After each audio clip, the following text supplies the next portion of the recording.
बिस्मिल्लाहिर्रहमानिर्रहीम। अस्सलाम वालेकुम नाज़रीन, आप देख रहे हैं बूढ़ा मंदिर की बात फयाज राजा के साथ और आप देखते हैं मुझे मेरे यूट्यूब चैनल और फेसबुक पेज के ऊपर। दोस्तों, वादे के मुताबिक ताज़ा तरीन अपडेट्स के साथ आपकी खिदमत में हाजिर हूं और बड़ी खबर है, अहम तरीन खबर है और मामला जुड़ा है हदैबिया पेपर मिल के हवाले से। ये बड़ी खबर है जो आपके सामने मैं पेश करने जा रहा हूं और इस हवाले से जो कुछ तफसीलात आपके सामने रखनी है वो इंतहाई अहम है। हदैबिया पेपर मिल केस जिसके खोलने के हवाले से दोबारा तफ्तीश करने के हवाले से हुकूमत ने जो है वो फैसला किया है। इस हवाले से हुकूमत ने जो है वो बाकायदा तौर पर ऐलान भी कर दिया है और इसके ऊपर अब जो है वो बात हो रही है। लेकिन इस वीडियो के अंदर हम आपको ये बताने जा रहे हैं कि सुप्रीम कोर्ट का सो मोटो नोटिस जो है वो इस हवाले से क्या किरदार अदा कर सकता है, ये क्या मामला है। और दूसरा आपको ये बताएंगे कि इंतहाई अहम तरीन इजलास जो है वो जो ही वज़ीर-ए-आज़म पाकिस्तान सऊदी अरब से वापस पहुंचे तो एक अहम तरीन मामले पर हुआ, जो मामला शहबाज शरीफ जो कि बैरून मुल्क उनकी गैर मौजूदगी में इमरान खान की फरार हो रहे थे और उन्हें वहां पर रोका गया। इसके ऊपर एक अहम तरीन इजलास हुआ और इस इजलास में जो है वो ये कहा गया कि शहबाज किसी सूरत बाहर ना जाए। ये किसने कहा और किस अहम शख्सियत को ये टास्क दिया गया। इसी तरह वज़ीर-ए-आज़म पाकिस्तान इमरान खान ने एक इंतहाई अहम मामले के ऊपर एक अहम शख्सियत को बड़ा टास्क दिया है। वो टास्क क्या है, इस हवाले से हम इस वीडियो में आपको ये बताने जा रहे हैं। तो सबसे पहले हम ये बात कर रहे हैं, हम बात करते हैं उस अहम तरीन मामले की, उस अहम तरीन इजलास की जो वज़ीर-ए-आज़म पाकिस्तान इमरान खान की ज़ेर सदारत हुआ और मामला था वही जो कि शहबाज शरीफ के बाहर जाने का। इसकी अंदरूनी कहानी जो है वो सामने आई है और अंदरूनी कहानी के मुताबिक ज़राए ने ये तस्दीक कर दी है कि वज़ीर-ए-आज़म ने इजलास में ये कहा है कि शहबाज शरीफ को किसी तौर पर जो है वो बाहर नहीं जाने देना चाहिए। और शहबाज शरीफ के हवाले से शहजाद अकबर जो कि मुशीर दाखिला हैं, जो कि मुशीर एहतसाब हैं, उनको एक नया टास्क भी जो है वो सौंप दिया गया है। और शहबाज शरीफ के हवाले से ही ये इत्तलात हैं। इस इजलास के अंदर ये फैसला किया गया है कि अब ये मामला FIA देखेगा। FIA को इस मामले में मुतहर्रिक करने का फैसला किया गया है। पहले नैब जो है वो ये हदैबिया पेपर मिल का जो है जो सारा मामला है वो देख रहा था, जिसके ऊपर जो है वो सुप्रीम कोर्ट ने जो है वो ये केस बंद करने के हवाले से जो है वो फैसला किया था। लेकिन अब इस सारे मामले को FIA देखेगा और इस हवाले से जिस अहम शख्सियत को आगे करने का फैसला किया गया है वो है वाजिद ज़िया। वाजिद ज़िया जो DG FIA हैं वो अब इस सारे मामले को देखेंगे इमरान खान की खुसूसी हदायत की रोशनी में। और वाजिद ज़िया मशहूर हुए थे पनामा JIT की, उन्होंने सरबराही की थी। अहम तरीन जो है वो उसके अंदर मामलात सामने आए थे और सुप्रीम कोर्ट ने पनामा केस के अंदर उसी JIT की तफ्तीश की रोशनी में जो कि 10 वालियम के ऊपर मुश्तमिल थी जो है वो नवाज शरीफ को सजा सुनाई थी। और उस अहम तरीन फैसले में JIT थी जो पूरी, और JIT की जो रिपोर्ट थी उसने अहम तरीन किरदार अदा किया था। और वही वाजिद ज़िया जिन्हें वहां से फेम मिला था और जिनके खिलाफ जो है वो मुस्लिम लीग नवाज एक प्रोपेगेंडा भी करती रहती है, अब उनको इमरान खान ने आगे लाने का फैसला किया और वो जो है इस सारे मामले के ऊपर काम करेंगे। दूसरी जानब शहजाद अकबर को फौरी तौर पर लाहौर हाई कोर्ट में अपील दायर करने की जो हदायत है वो कर दी गई है। और वज़ीर-ए-आज़म ने यह भी हदायत की है कि FIA ही हदैबिया पेपर मिल के हवाले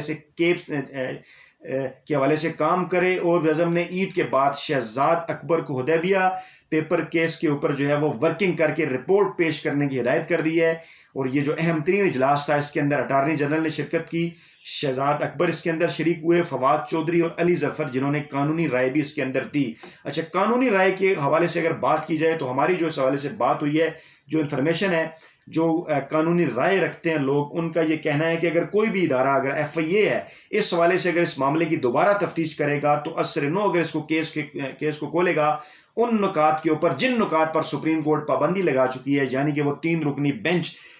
जिसकी सरबराही जस्टिस मुशीर आलम ने की थी और जस्टिस फाइज ईसा और जस्टिस मजहर आलम उसके अंदर शामिल थे। 3 रुकनी बेंच अगर उन नुकात पर जिन पर उन्होंने जो है वो पाबंदी लगाई थी दोबारा से अगर कोई तफ्तीश होती है तो उसके नताइज तौहीन अदालत की सूरत में जो निकल सकते हैं। लेकिन एक चीज बड़ी वाज़ेह है कि कोई भी ऐसा जो फैसला है सुप्रीम कोर्ट ऑफ पाकिस्तान का, जो फैसला 2 या 3 जजेस पर मुश्तमिल हो, तो उसको रीविजिट जो है वो जरूर किया जा सकता है। और अगर वो कानूनी तौर पर ठीक ना लगे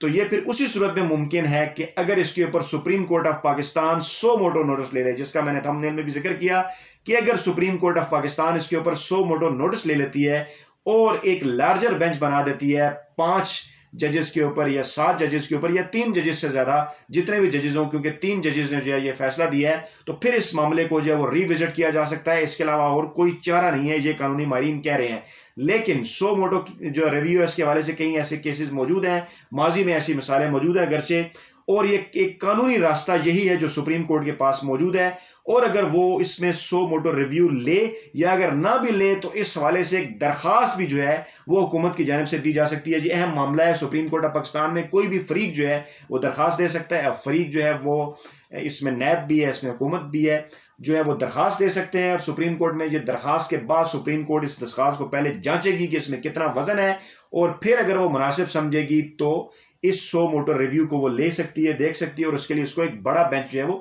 تشکیل دینا پڑے گا۔ لیکن اس کے لیے بیک گراؤنڈ پہلے سمجھ لیں۔ بیک گراؤنڈ یہ تھا کہ اکتوبر 2011 میں لاہور ہائی کورٹ کے راولپنڈی بینچ نے یہ جو حدیبیہ پیپر کیس مل کا معاملہ ہے،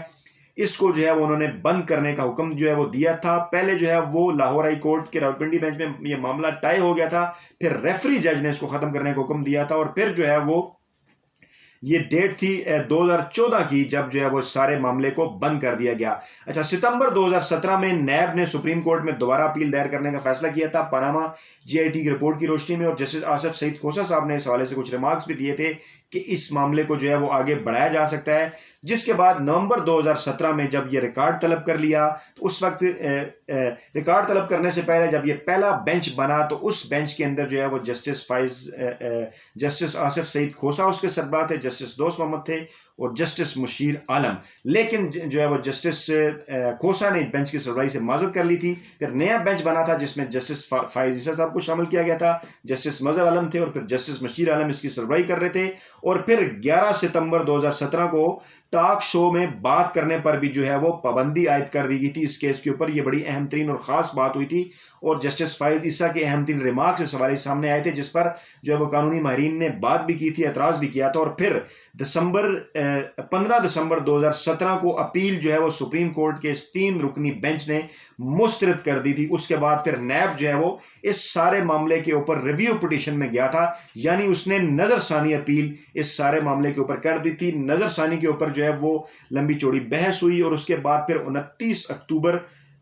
2018 کو جب ہے یہ جو نظر ثانی اپیل ہے، جب اس وقت عمران خان کی حکومت عزم پاکستان کی آ چکی تھی، تو اس وقت جو ہے یہ نظر ثانی کی جو اپیل ہے یہ بھی خارج کر دی گئی تھی، اور یہی 3 رکنی بینچ تھا جس میں جسٹس مشیر عالم، جسٹس فائز عیسیٰ اور جسٹس مظہر عالم شامل تھے۔ تو یہ اس کا بیک گراؤنڈ ہے۔ اس بیک گراؤنڈ کی روشنی میں حکومت نے اس کیس کو دوبارہ سے کھولنے کا فیصلہ کیا ہے، اور خاص طور پہ تناظر اس کا یہ ہے کہ شہباز شریف عدالتوں سے ضمانت لینے کے بعد